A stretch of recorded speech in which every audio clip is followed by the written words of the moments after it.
Bienvenue sur Technibody. Aujourd'hui, on va parler de la tendinite du coude, à savoir l'épicondylite. Et je vais te donner quelques astuces pour te traiter tout seul à la maison.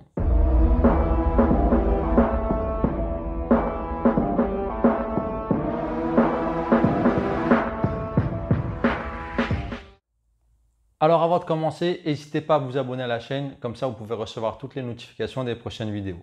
Alors, une épicondylite, qu'est-ce que c'est? En fait, c'est une tendinite du coude, des extenseurs du coude, et en général, tu vas avoir mal ici, là.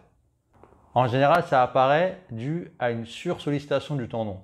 Je vais te donner un exemple. Tu n'as pas l'habitude de faire les travaux ou du bricolage. Le week-end, tu te décides d'aller bricoler. Tu utilises un peu trop le marteau ou le tournevis et tu te réveilles le lundi matin avec une douleur au niveau du coude. En fait, c'est que ton tendon, il n'a pas eu l'habitude de travailler autant à cette surcharge-là. Et du coup, le tendon va s'inflammer et déclencher les douleurs. Donc, comment tu peux repérer que c'est une tendinite, une épicondylite? Donc, en général, tu vas avoir une douleur à la palpation, donc en touchant au regard ici, une douleur à l'étirement, donc l'étirement, ça va être ça ou ça, et une douleur à la contraction, donc tout ce qui va être serré et extension du poignet. Mais en général, ça va être plus serré.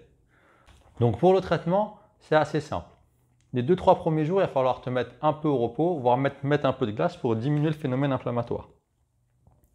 Ensuite, il va falloir surtout remettre ton tendon progressivement à la contrainte et à la recharge. C'est-à-dire qu'il va falloir retravailler ton tendon.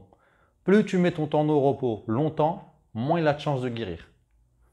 Donc, ce que tu vas faire déjà pour essayer de trouver quel est le muscle le plus propice qui déclenche la douleur, tu vas faire un test. Tu vas prendre ta main et tu vas faire une extension résistée. Je vais résister avec ce doigt-là, tous les doigts. Je vais faire ça. Est-ce que ça me déclenche la douleur? Oui, non. Ça me déclenche la douleur? Oui, non. Ça me déclenche la douleur? Oui, ok. Ça me déclenche la douleur? Oui, non. Il peut y avoir plusieurs doigts qui te déclenchent la douleur à ce niveau-là. C'est juste que ça va cibler un peu plus le tendon sur lequel tu vas devoir travailler. Donc, pour la remise en contrainte, moi, ce que je vais te proposer, c'est d'abord de faire un étirement global de ce muscle-là. Et ensuite, je vais te proposer un travail de renforcement musculaire. On va commencer progressivement avec 4 séries de 10 répétitions.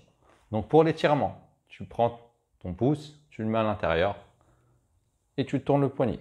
Et tu viens tirer le poignet. En général, ça vient mettre une tension ici. Des fois un peu au niveau du poignet. Si ça ne tire pas, tu essaieras en tournant comme ça. Là, tu dois sentir une sensation d'étirement là. C'est la première remise en contrainte du tendon, l'étirement. Et on va maintenir ça une bonne minute et tu vas faire ça 3 à 4 fois.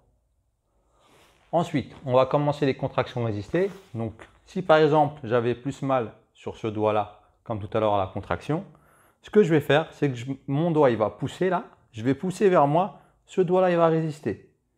Ça va me faire un petit peu mal. Et je reviens. Ça donne ça.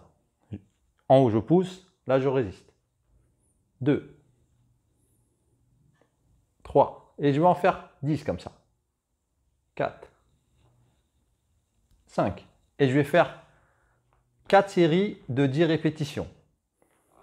Ce qui va se passer, c'est que par rapport à ta rééducation, tout va dépendre de la douleur que tu vas avoir le lendemain. Si le lendemain, tu as une douleur, ah j'ai trop mal, j'en peux plus, ça m'a complètement défoncé le coude, c'est-à-dire que déjà les 4 séries de 10, c'était beaucoup trop. Donc il va falloir diminuer et reprendre plus bas. Par exemple, 4 séries de 5. Si au contraire, le lendemain, tu as mal comme d'habitude, voire un petit peu moins, c'est-à-dire que le dosage, il était bon. Et là, tu vas pouvoir augmenter progressivement. C'est-à-dire qu'à chaque séance, ce que je vais te proposer, c'est que tu vas rajouter une série. Donc la prochaine fois, tu feras 5 séries de 10, etc. Ensuite, une fois que tu as fait ce tendon-là, on va faire sur du travail global. Donc, on va renforcer tout le poignet. Donc, par exemple, avec une bouteille d'eau, je vais faire une extension. Résister, comme ça. Pareil, sur 4 séries de 10. Et petit à petit, je vais pouvoir augmenter la charge et le nombre de répétitions.